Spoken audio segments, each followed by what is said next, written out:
La RDC et l'Irak sont directement en finale de ces barrages, car ce sont les deux équipes les mieux classées au classement FIFA. La RDC est 56e, tandis que l'Irak est 58e. La RDC va affronter en finale de ces barrages le vainqueur de la demi-finale, Nouvelle-Calédonie, Jamaïque. Et en cas de victoire lors de cette finale, la RDC deviendra le 10e qualifié africain pour cette Coupe du Monde 2026. C'est tout ce qu'on souhaite pour la RDC et je crois que c'est même bien parti quand même pour les Léopards au vu de leur adversaire, sans les sous-estimer bien évidemment. Oui, c'est bien parti pour la RDC après donc ces victoires historiques face au Cameroun et au Nigeria sur le continent.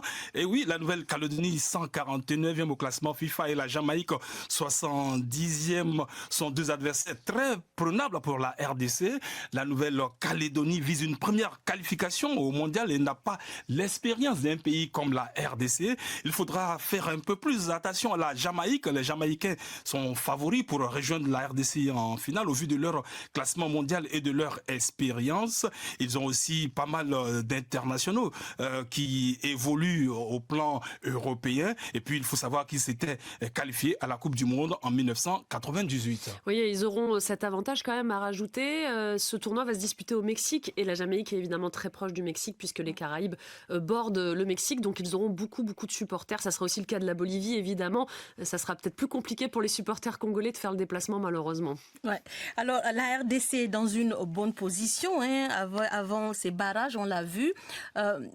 C'est un euphémisme de dire que l'équipe va beaucoup mieux qu'il y a quelques années. Oui, depuis l'arrivée de Sébastien Desabre en 2022, la RDC a retrouvé des couleurs. Le sélectionneur s'est attaché à recréer un groupe solide avec des joueurs motivés. L'entraîneur français a pu compter rapidement sur une défense solide. C'est la marque normalement de la RDC, mais surtout ce qu'il a voulu, c'est avoir une RDC beaucoup plus dominante, notamment balle au pied. Un homme a vraiment pris une autre dimension sous Sébastien Desabre. Il s'agit bien sûr de Chancel Mbemba. Et oui, avec 101 sélections, il est de loin le joueur le plus capé de cette équipe, mais finalement le joueur du LOSC, passé aussi par l'OM et Porto, a mis du temps à s'imposer comme le véritable leader de cette équipe. Et pour beaucoup d'observateurs, dont Elton Mokolo, le défenseur est devenu le leader incontesté de cette équipe lors de la dernière CAN. On rappelle que la RDC avait atteint les demi-finales. Son nouveau statut, il l'a assumé à travers cette CAN en Côte d'Ivoire où il a été déterminant sur les premiers tours de compétition. On l'a vu sur le quart de finale contre la Guinée et là plus récemment à travers le match contre le Cameroun et le match contre le Nigeria. Donc c'est un statut qui est beaucoup plus affirmé parce que la sélection congolaise se cherchait de nouveaux leaders et Chancel Mbemba est apparu.